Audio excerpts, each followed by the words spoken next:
पुढची 3.5-4 वर्ष ना तर विधानसभेच्या निवडणुका आहेत ना लोकसभेच्या निवडणुका आहेत आणि त्यामुळे महायुतीमध्ये जी सध्या सत्तेमध्ये आहे त्या महायुतीमध्ये अंतर्गत कलह वाढतोय. पुण्यात जैन बोर्डिंगचं प्रकरण त्याचं ताजं उदाहरण आहे. आमदारही नसलेल्या आणि नवीनच एकनाथ शिंदेंच्या पक्षात आलेल्या रवींद्र धंगेकर यांनी भाजपचे केंद्रीय मंत्री मुरलीधर मोहोळ यांना जेरीस आणलं. अखेर ती 230 कोटी रुपयांची जी डील आहे जैन बोर्डिंगची ती रद्द झालेली आहे, ज्यात मुरलीधर मोहोळ यांना 27 कोटी रुपयांचा आर्थिक लाभ होणार होता असा आरोप धंगेकरांनीच केला होता. आणि इकडे एकनाथ शिंदेंच्या बालेकिल्ल्यामध्ये ठाण्यामध्ये गणेश नाईकांना पाठबळ देत भाजप शिंदेंना आव्हान देत असल्याचं बोललं जातंय. त्यामुळे सत्तेतले भागीदार अशा पद्धतीनं राजकारण करत एकमेकांवरती कुरघोडी करत असल्याचं चित्र सध्या अख्खा महाराष्ट्र बघतोय. राजकीय मनोरंजनाचा पलीकडे हे राज्य आपण 3 पायांच्या सरकारकडे काय फक्त कुरघोडी करण्यासाठी दिलंय का, हाही प्रश्न एक सुज्ञ नागरिक मतदार म्हणून पडू शकतो. मोठं बहुमत घेऊन सत्तेत आलेल्या भाजपला मित्रपक्षांची गरज नाहीये असं विधानसभेच्या निकालानंतर बोललं जात होतं आणि युतीधर्म म्हणून हे सरकार सुरू आहे, पण स्थानिक स्वराज्य संस्थांच्या निवडणुकांच्या निमित्तानं महायुती एकत्र राहील असं चित्र सध्या तरी दिसत नाहीये. ठाणे याचं सगळ्यात मोठं उदाहरण आहे. नेमकं काय सुरू आहे महायुतीमध्ये, फडणवीस विरुद्ध शिंदे वादात नेमकं कोण वरचढ ठरतंय, जरा सविस्तर बोलूयात. नमस्कार, मी कुणाल पाटील. आपण पाहत आहात नेमका मुद्दा काय. जसं मी मगाशी म्हणालो की पुढची 3.5-4 वर्ष सध्या तरी आपल्याकडे मोठ्या निवडणुका नाही आहेत. म्हणजे लोकसभा, विधानसभा, नगरपालिका, महानगरपालिका, जिल्हा परिषदा, ग्रामपंचायती या निवडणुकांमध्ये युती आघाड्या काहीच कामाच्या ठरत नसतात. कारण स्थानिक पातळीवरचं राजकारण वेगळं असतं, तिथले प्रश्न वेगळे असतात, जे उमेदवार असतात ते लोकांच्या रोजच्या उडबईसमधले असतात. त्यामुळे पक्ष दुय्यम ठरतो, त्या उमेदवाराचा, त्या व्यक्तीचा जनसंपर्क महत्त्वाचा ठरतो, त्याचं काम महत्त्वाचं ठरतं. आणि त्यामुळे लोकसभा, विधानसभेला जे एकत्र लढलेत, सत्तेत भागीदार असलेत, तरी ते स्थानिक पातळीवरती एकत्र लढतातच असं नाही. त्यामुळे सध्या राज्यात अंतर्गत गटकारस्थानं वाढलेली आहेत. त्यात शिंदे विरुद्ध फडणवीस हा वाद कायम चर्चेत असतो. ठाण्याच्या भाईंना म्हणजे एकनाथ शिंदेंना त्यांच्याच बालेकिल्ल्यामध्ये गाठण्याचा फडणवीसांचा प्लॅन आहे. आता हे सगळे आरोप होत आहेत. गणेश नाईकांना मंत्रिपद देऊन त्यांची ताकद वाढवून नवी मुंबईवरून थेट ठाण्यामध्ये उतरवलं जात आहे. एकनाथ शिंदेंच्या ठाण्यात गणेश नाईक हे एकनाथ शिंदेंच्या ठाण्यामध्ये जनता दरबार भरवत आहेत. हद्द तर तेव्हा झाली जेव्हा एकनाथ शिंदेंचा मतदारसंघ असलेला कोपरी पाचपाखाडीमध्ये जनता दरबार गणेश नाईक यांनी भरवलेला होता. आणि यातून काय संदेश घ्यायचा तो शिंदे सेनेने घ्यायचा आहे. भाजपचे नेतेच संजय केळकर यांनी तर थेट आव्हान दिलं की ठाण्यात भाजपचा महापौर बसवणार.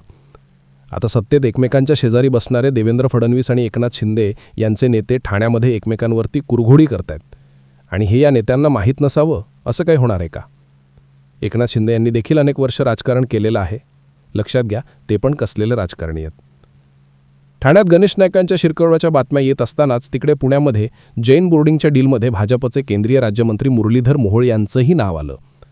जसं ठाणे शिंदे सेनेचा गड, तसं पुणे आता भाजपचं गड बनलंय. 2024च्या लोकसभा निवडणुकीमध्ये मुरलीधर मोहोळ यांनी तेव्हा काँग्रेसचे उमेदवार असलेले रवींद्र धंगेकर यांचा 1,23,000 मतांनी पराभव केला. त्या जखमा धंगेकरांच्या ताज्या होत्याच. त्यात त्यांनी आता नुकताच काँग्रेस सोडून एकनाथ शिंदेंचा, शिवसेनेचा झेंडा हाती घेतलेला आहे. सध्या आमदार, खासदार, नगरसेवक असं कुठलंही पद रवींद्र धंगेकर यांच्याकडे नाही आहे. ते जैन बोर्डिंगच्या डील प्रकरणात मुरलीधर मोहोळ यांच्या विरोधात तुटून पडले. मोहोळ नगरसेवक असतानाचे, पुण्याचे महापौर असतानाचे त्यांचे सगळी प्रकरणं धंगेकरांनी बाहेर काढली. रोज धंगेकर नवीन काहीतरी घेऊन यायचे आणि मोहोळांना उघडं पाडायचे. हे सगळं इतकं वाढलं की शेवटी अमित शहापर्यंत हे सगळं प्रकरण पोचलेलं आहे. पुण्यातलं महायुतीतले सहकारी एकनाथ शिंदेंचा हा एक सामान्य नेता आहे पुण्यातला, भाजपच्या मंत्र्यांच्या विरोधात रोज ट्विट करतोय, त्यांच्या विरोधात पत्रकार परिषदा घेतोय, मंत्री मोहोळांच्या राजीनाम्याची मागणी करतोय. आणि हे सगळं एकनाथ शिंदेंशिवाय होत असावं का? अगदी तसंच जसं गणेश नाईक कोपरी पाचपाखाडीमध्ये जनता दरबार घेत आहेत आणि ते फडणवीसांना माहीत नसावं. एवढं राजकारण तर सगळ्यांना कळतं हल्ली. शिंदे म्हणाले धंगेकरांना निरोप पोहोचलाय, महायुतीत मिठाचा खडा नको. पण तरी धंगेकर थांबले नाहीत. 3-4 दिवसांपूर्वी एकनाथ शिंदे दिल्लीला गेले. आता ते दिल्लीला गेले की त्यांना बोलावणं आलं हे त्यांनाच माहिती. पण त्यानंतर केंद्रीय गृहमंत्री अमित शहा यांच्या नियोजित मुंबई दौऱ्याच्या आधी हे प्रकरण शांत झालं. एकनाथ शिंदेंनी धंगेकरांना सांगितलं की 2 दिवस शांत बसा, प्रकरण मिटू. आणि त्यानंतर अमित शहांचा निरोप चंद्रकांत पाटील यांनी मुरलीधर मोहोळ यांना पोहोचवला. डील कॅन्सल झाली. धंगेकर या सगळ्या प्रकरणामध्ये वरचढ ठरले. आता धंगेकर हे सगळं महायुतीत राहून करतायत. ते सुद्धा भाजपच्या केंद्रीय मंत्र्याच्या विरोधात करतायत आणि एकनाथ शिंदे त्यांना आवरू शकत नाही असं वाटतंय का? चित्र स्पष्ट आहे. राजकारणात असेच गेम होत असतात.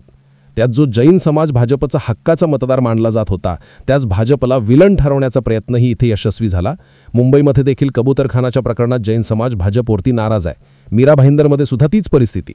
आणि त्यामुळे भाईंनी भाऊंचा सुमडीमध्ये कार्यक्रम केला आहे.